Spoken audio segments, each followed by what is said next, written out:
activists, and what I want to know is how young climate activists such as myself affected your campaign. Well, I hope I affected young climate activists over the years, and have affected my campaign because so many have joined it. We have a campaign, if you take a look at our staff and our volunteers, that looks like the country. It looks like the country, based on race, religion, makeup, age, across the board. I think it's really important, I've always believed it's important, to in fact have a government that looks like the people. Looks like the people. And here's what I'd say about your generation. For example, the great thing about your generation, if you're 15 to 24, 25 years old, you in fact are the best educated generation in American history. In fact, you are also the least prejudiced generation in history. Yes. Fact. Yes. You're the most inclusive generation in history. But you are a generation that up to now, not you personally, but people a little older, that has not been willing to get involved in politics. Because they didn't think it was, I remember doing, I think it was either Harvard or Yale's commencement a couple of years ago, one did back to back, and one of them, I was talking about this generation, and I think it was the Shorenstein School at Harvard, announced that the fact of the matter is that only something like, don't hold me to the exact number, 15% of women and 21% of young men would be willing to be engaged in politics. But you're getting engaged. Look what you're doing on guns. I've been leading on guns my whole career. Look what you're doing on guns. Look how it's changing things. Look how you're doing what you're doing across the board. Because guess what? If you vote in the same percentage, if you're old enough to vote next election, if your generation votes in the same percentage as the rest of the population has, there'll be 5.2 million more votes. You can own it. You can own it all. So I got criticized a long time ago when I was at a university and someone said, well, why should I get involved? And I don't like politics. It's all bad. And I quoted a professor of mine, paraphrasing Plato. He said, the penalty good people pay for not being involved in politics is being governed by people worse than themselves. My wife today was speaking down at the Lorraine Motel where Dr. King was assassinated. I received the highest award that you could be given in the civil rights community, the King Medal. And I can tell you, and I'll end this, with my generation. Before I graduated from college, from law school, the entire generation before me was drop out, go to Haight-Ashbury. I'm not joking. Look at the data. None of you women will remember. A couple of you men may remember this. But the fact of the matter is not a joke.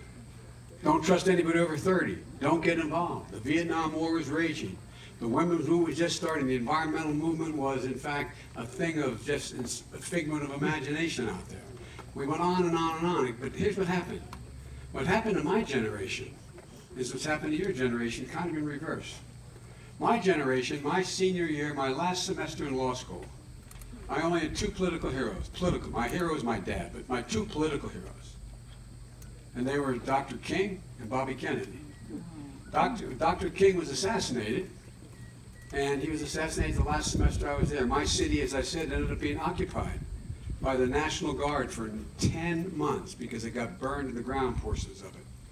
And we had a conservative Democratic governor, a Southern Democratic governor, brought in the Guard to, in fact, keep people off the sidewalks, etc. It was terrible. And right after that, just the day I walked across the stage at Syracuse University to receive my diploma in law school, Bobby Kennedy was assassinated the morning before, the putative nominee for President of the United States. And I come from a very modest family.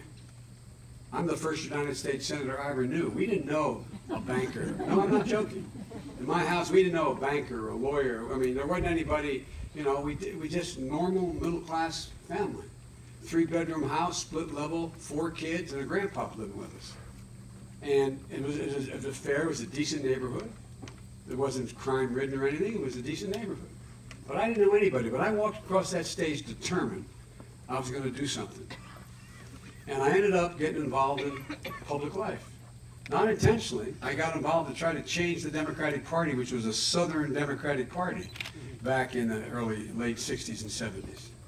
We had a Democratic governor who was, chose to be wanted to be part of the Southern Governors Conference, etc. Delaware was a border state.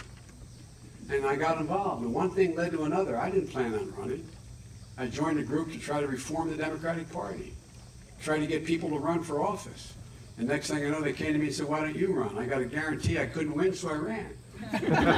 No, I really did. I was the guy that I was going to turn to you as governor and say, you're going to turn to me, you're the governor, and me, your staff, are saying, what do we do now?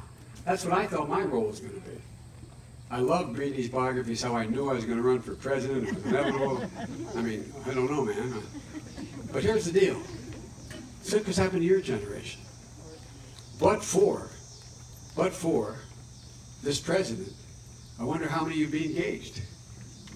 He has awakened your sensibilities because he doesn't tell the truth, because he lies, because he doesn't support education, because he pits people of color against everybody else and everybody else against people of color, because he divides the nation.